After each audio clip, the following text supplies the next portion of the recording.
오늘 이 귀한 부활절 아침 오늘 함께 나눌 말씀은 부활, 승리의 노래라는 제목으로 함께 말씀을 나누려고 합니다. 오늘 부활의 아침 주님께서 어제 하루 종일 내리던 비도 멈춰주시고 그리고 황사로 미세먼지로 가득 찼던 이 땅을 그나마 숨 쉴 수 있는 공간으로 허락하여 주셔서 오늘 이렇게 쾌적하게 예배할 수 있는 은혜 주신 것을 감사드리고 하나님께 영광을 돌립니다. 오늘 부활하신 주님의 그 능력과 은혜가 우리 모든 성도들에게 가득히 임하기를 주의 이름으로 축복합니다. 이번 수요일 날 이제 보궐선거가 있습니다. 우리는 지금 관심이 서울과 부산에서 시행되는 큰 우리나라 제1대 도시와 2대 도시에서 일어난 보궐선거 때문에 그곳에서만 일어나나 보다 모든 매스컴들이 그렇게 얘기하고 있지만 전국에서 약 21곳에서 재선거 또 보궐선거가 이루어지고 있다고 합니다. 여러분, 선거에 나선 분들은 아마 자신이 승리를 위해서 사람들에게 먼저 이목을 끌고 관심을 갖게 하기 위해서 제일 먼저 하는 것이 바로 로고송입니다. 어떤 때는 다 바꿔라, 아니면 여러분 우리에게 찍어주세요 그러면서 각가지의 그 멘트를 가지고 자신의 기호, 자신의 정당, 자신을 지지해달라고 외칩니다. 그리고 정말 그것이 자신의 승리의 노래가 되기를 바라고 있겠지요. 그러나 승리하는 사람은 그 많은 사람들 중에서 많은 곳에서 단 한 사람씩만 주어질 수 있습니다. 여러분, 오늘 이 아침에 우리에게 승리의 노래는 그런 세상에서 불려지는 노래하고는 결이 다르고 질이 다른 노래입니다. 역사를 바꾸고 우리의 삶의 가치를 바꾸고 삶의 의식을 바꾸는 그러한 노래, 그 노래가 여러분들의 삶 속에서 불려지기를 주의 이름으로 축복합니다. 그 노래가 무엇입니까? 예수 부활하셨다라고 하는 바로 부활이 그 노래입니다. 무덤에 머물렀습니다. 굳게 그 무덤 문은 닫혀 있었습니다. 그 누구도 함부로 힘을 써서 열기는 어렵습니다. 여러분, 우리나라는 이렇게 매장을 해서 흙으로 덮어두지만 이스라엘의 무덤은 그 석회암 동굴을 파가지고 그 속에다가 이제 시신을 뒀습니다.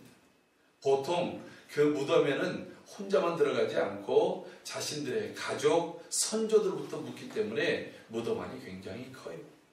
그리고 또 무덤에는 시신을 올려놓는 돌로 되어진 그러한 그 제대 같은 것이 있습니다. 또 때로는 한 사람씩만 돌아가시면 좋겠지만 질병이 왔거나 어떤 사고가 있어서 식구들이 여러 명이 한꺼번에 죽을 수 있기 때문에 때로는 어떤 굴에는 그 시신들을 이렇게 따로따로 놓을 수 있는 그런 시신만 들어갈 수 있는 그 무덤 안에 구덩이를 또 파놔요. 그래서 시신을 놓을 수 있는 그런 놓을 수 있는 공간과 그리고 또 그 무덤들이 여러 갈래로 있는 것을 볼 수 있습니다. 그리고 그 시신이 다 이제 썩어서 뼈만 남게 되면 그 뼈들만 한 곳에 두는 거예요. 그리고 그것을 가르쳐서 성경적 표현을 하면 열조에게로 돌아갔다라고 표현합니다. 그 열조들이, 그 조상들이 다 죽으면서도 하나님께서 우리에게 주실 부활의 날, 하나님 그 구원의 날, 영광의 날을 믿음으로 기대하면서 함께 놓여진 자리에 믿음으로 들어갔다는 거예요. 그래서 특별히 열왕기나 역대기에 보면 어떤 왕이 죽고 난 다음에 그 시신을 바로 그 열조들의 묘에다가 묻었다라고 얘기합니다. 그런데 그가 폭정을 가했거나 악을 많이 행했거나 또는 그 나병에 걸려서 죽은 왕들 같은 경우는 그 열조들의 묘실에 들어가지 못하고 다른 공간에다가 따로 묻는 그러한 것들을 볼 수 있게 되어집니다. 여러분, 그래서 그 무덤의 입구에 놓는 그곳은 큰 돌로 그곳을 이렇게 바퀴처럼 만들어가지고 거기를 메꿔 놓습니다. 그리고 그 주변에다가 회를 칠해서 그 안에 있는 냄새나 그런 병균들이 나오지 못하도록 막는 거예요. 그렇게 그 무덤을 막는 돌문은 무려 약 2톤에 가까울 정도로 그런 무게의 돌이 그곳을 막아놓습니다. 주님을 아리마대라고 하는 부자가 자신을 위해서 파놓았던 그 돌무덤, 그 무덤 속에 갇혀 있습니다. 그리고 동서남북 사방팔방에다가 2명씩 짝을 지은 유대 군병들이 엄중하게 그것을 이제 삼엄한 경계를 하고 있었습니다.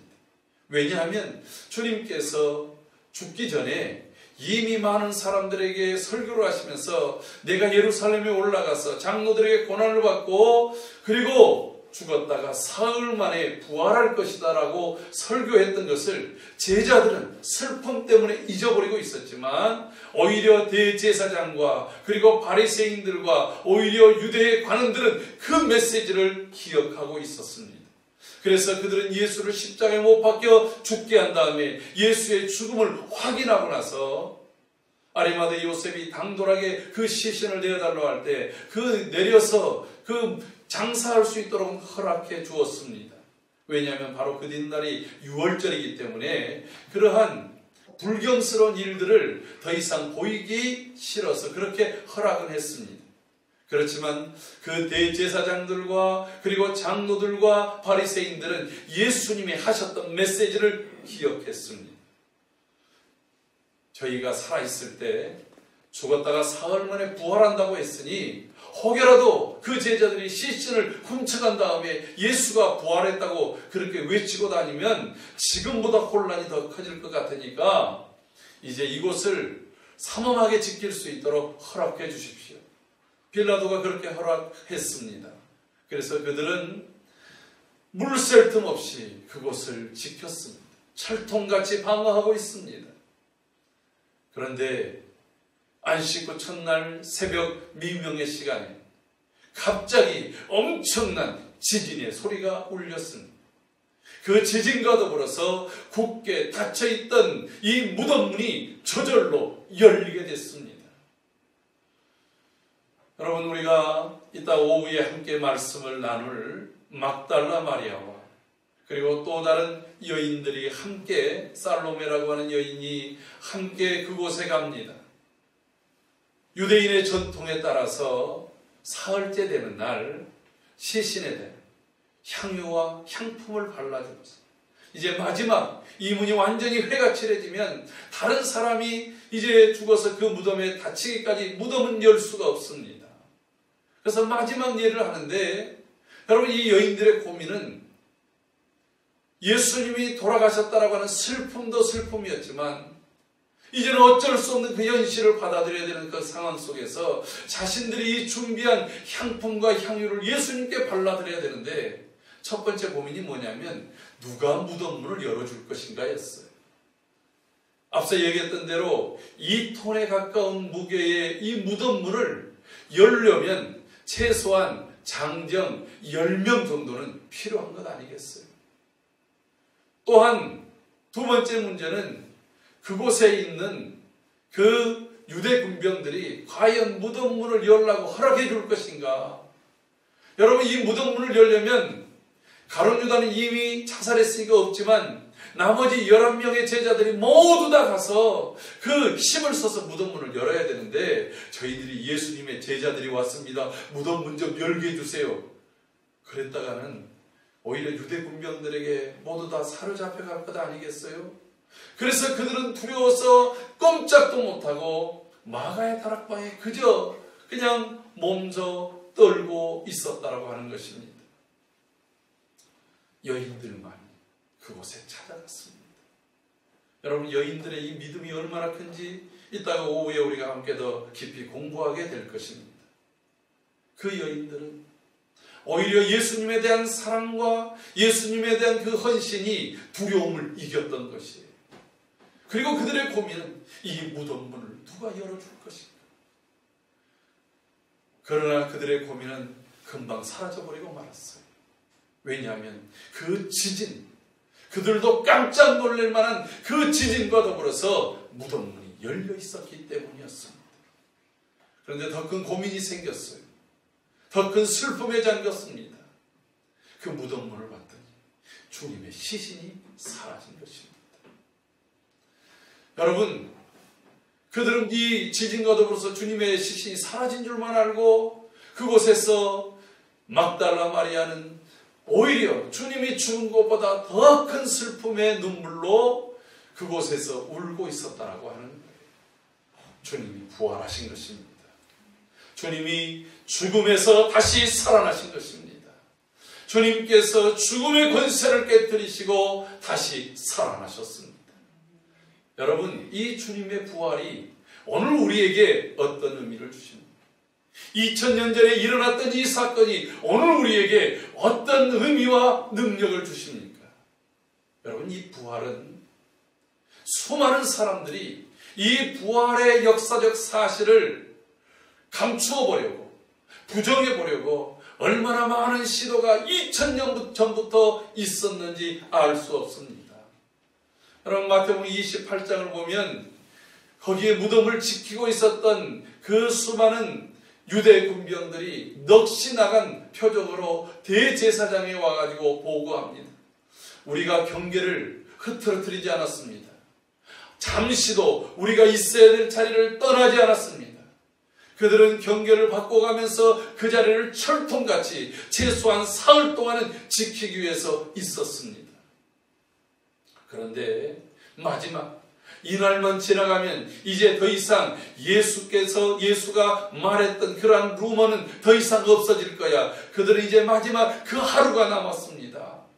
그런데 새벽 먼동이 트기도 전에 엄청나게 이는 지진 소리에 그들은 간담이 녹아버렸고 넋이 잃은 사람이 되어져 버리고 말았습니다. 그리고 그들 눈앞에서 그 굳게 닫혔던 무덤 문이 활짝 열려지고 말았던 것입니다. 여러분, 그들은 그 두려움과 공포로 달려왔습니다. 그리고 말합니다. 무덤 문이 열렸습니다. 그리고 저희들이 그 안을 들여다봤더니 시신이 사라졌습니다.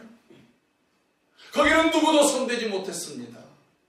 여러분, 그때 대제사장이 오히려 이 군병들에게 돈을 줘가면서 이렇게 말합니다. 여러분, 걱정하지 마세요. 그리고 이렇게 말하세요. 예수의 제자들이 우리가 잠시 졸 때에 이 무덤의 문을 열고 예수의 시신을 도적질해 갔다. 그렇게 얘기하라는 거예요. 그러면 자신이 빌라도나 모든 관원들이 얘기 잘해서 그들이 경계에 실패한 것에 대해서 책임을 묻지 않겠다 하는 말이 이 복음서가 쓸 때까지도 전해졌더라고 마태가 기록하고 있었어요. 여러분뿐만 아니라 수많은 다른 그러한 이야기들이 이제 들려집니다.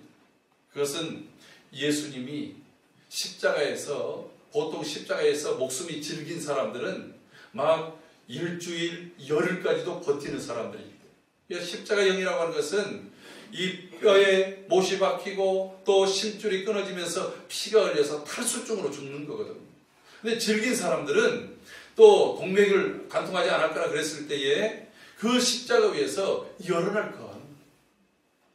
그러니까 예수님이 하루 종일 있었지만 예수님께서 그때 창자국을 내기도 하고 그리고 이제 죽은 것을 확인했고 다른 사람들은 죽었는지 안 죽었는지를 왜 그 뒷날이 6월절 축제이기 때문에 다른 강도들은 뼈를 꺾었어요. 죽었는지 살았는지를 확인하기 위해서. 그러나 주님은 허리에 창을 찔려서 보니까 완전히 죽은 것을 확인하고 그리고 시신을 내렸습니다. 그래서 무덤에 장사를 했는데 그런 줄로 알았는데 보니까 예수님이 완전히 죽은 것이 아니라 기절해가지고 있다가 예수님께서 다시 이제 생명이 소생을 해가지고 그래서 살아났다 그렇게 얘기한다. 그러니까 예수는 죽은 게 아니라는 거예요. 뿐만 아니라 어떤 경우는 예수님을 너무나도 사모하고 너무나도 사모하다 보니까 이 예수님의 제자들이 예수님이다.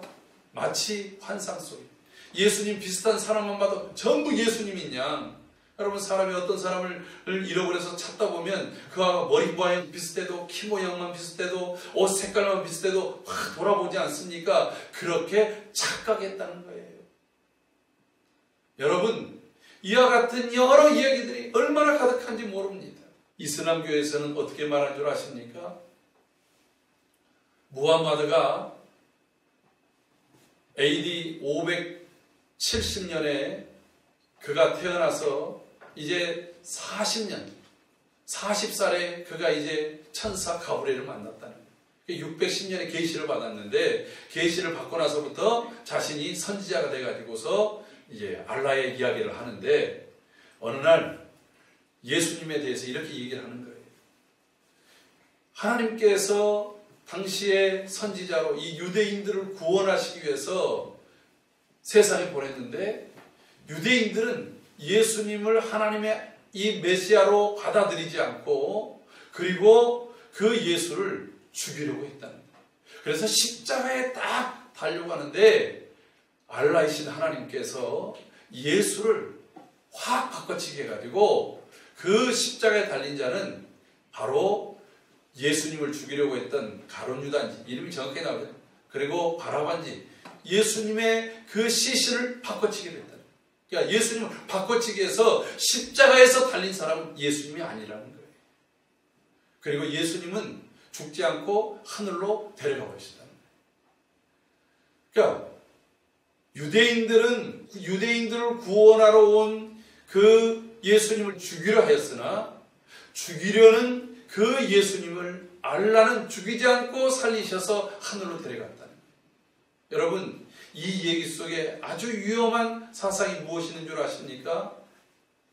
예수님이 십자가에서 죽지 아니하면 우리 인류의 죄를 사할 수 있는, 여러분, 피 흘림이 없으면 죄 사함이 없다고 그랬는데, 예수님 순결하신 죄 없으신 예수님의 그 피가 없이는 우리의 죄 사함도 없다라고 합니다. 또 하나, 예수님이 죽지 아니하셨다고 한다면 그 다음에 또 뭐가 없을까요? 부활도 있을 수 없는 거예요. 죽지 않은데 어떻게 부활이 있단 말입니까? 그래서 이슬람에서는 예수님의 죽으심과 부활을 부정하는 그러한 종교로서 이제 사람들에게 나아갔던 것입니다. 여러분, 이러한 수많은 사상들이 세상 속에 있어요. 오늘날 내가 보지 않은 또 2000년 전에 이루어졌다라고 하는 그 부활을 우리가 어찌 알겠느냐라고 말하고 있습니다. 그러나 누가 그렇게 믿든 믿지 않든 간에 예수 그리스도의 부활은 그 누구도 부정할 수 없는 역사적 사실이라고 하는 것입니다. 할렐루야. 아멘. 오늘 이 고린도전서 15장이 그것을 말해주고 있는 것입니다. 여러분, 15장 1절부터 한번 보도록 합시다.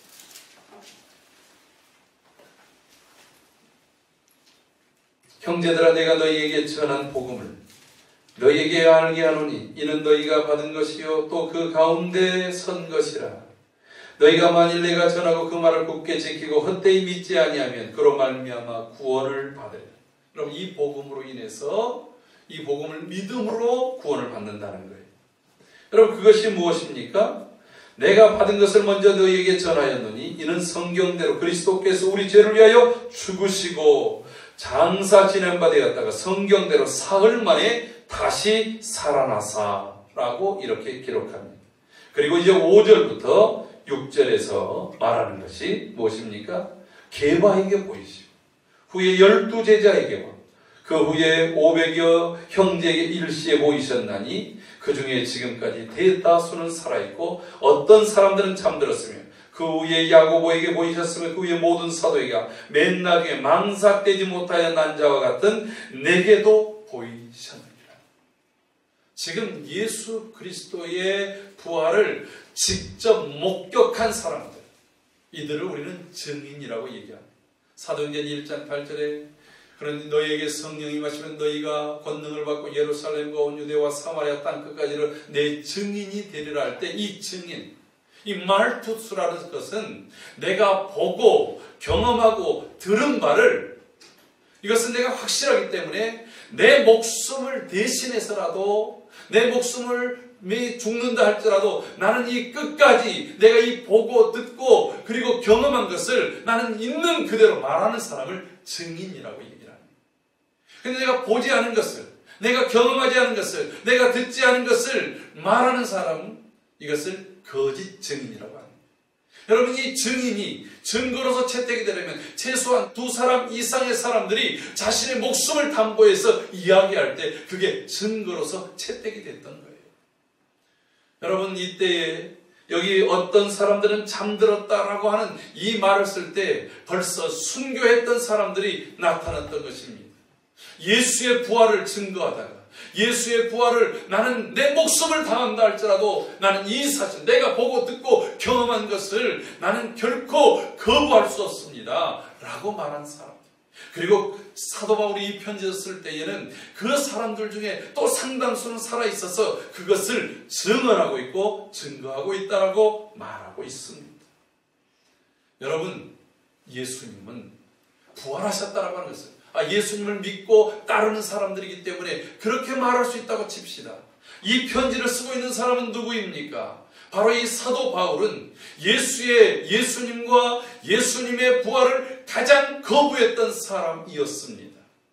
그가 알고 있는 지식, 그가 가지고 있는 그러한 율법적 지식으로서는 어떻게 십자가에 저주받은 나무에 달린 자가 하나님의 아들이 될 수 있단 말인가.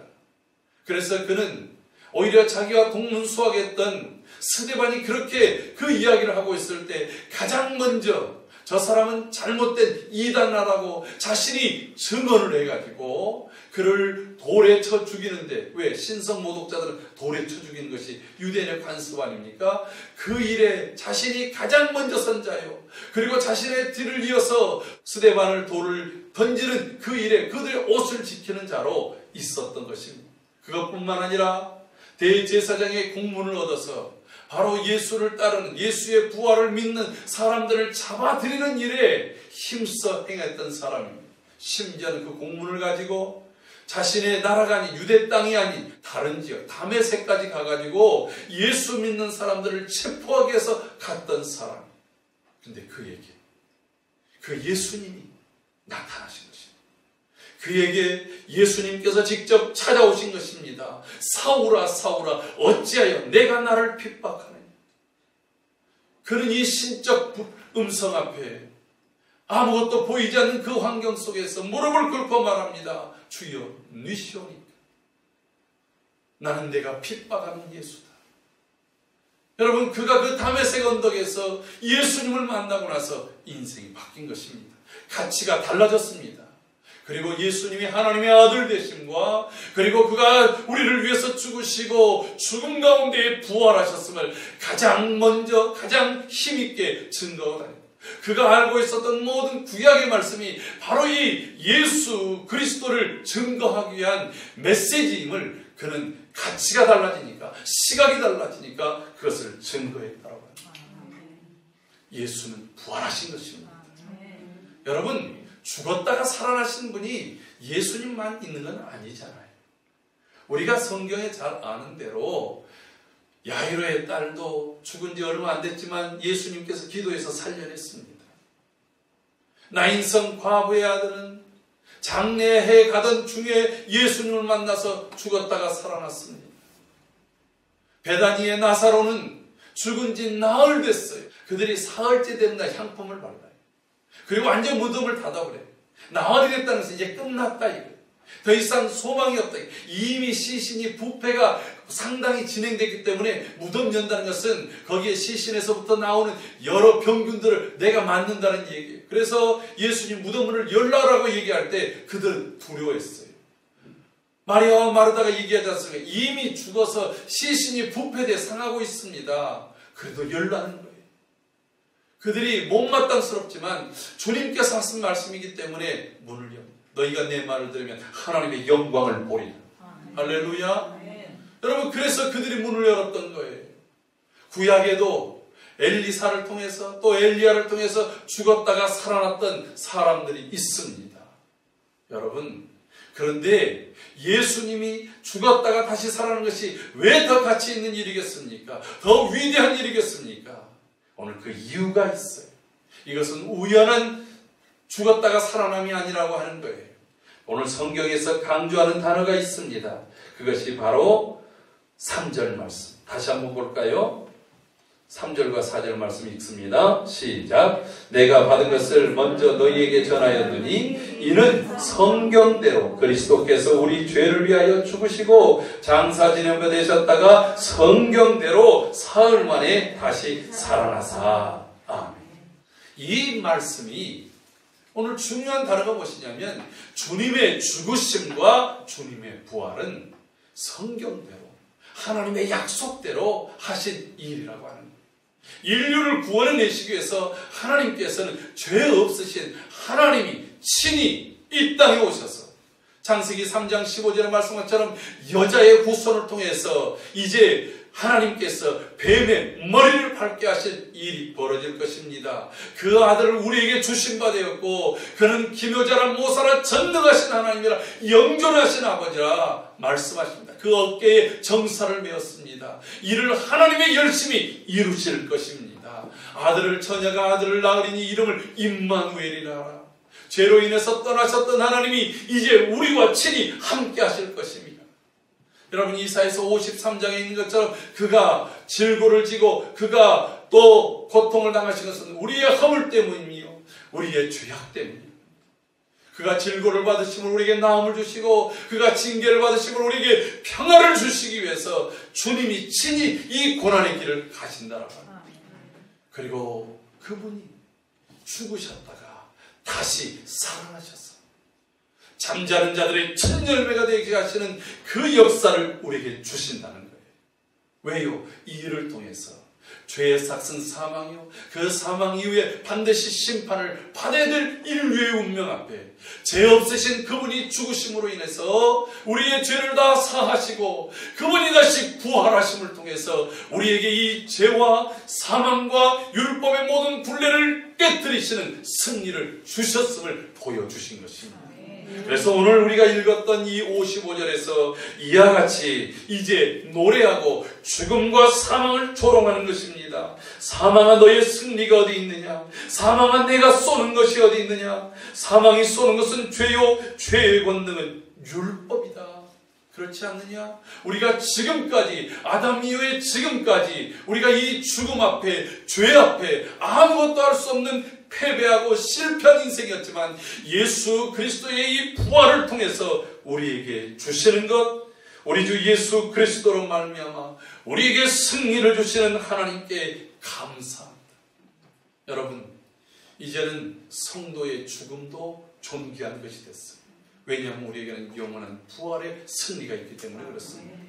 이 부활의 승리를 마음으로 믿고 입으로 시인한 자들에게 예수의 그 부활과 첫 열매가 되신 그 주님께서 그 다음에 있는 모든 믿음으로 고백하는 사람들에게 두 번째, 세 번째 그 부활의 열매들로 이루게 하실 줄로 믿습니다. 여러분 우리 사회 이 코로나19로 인해서 마치 모두가 죽은 것 같습니다.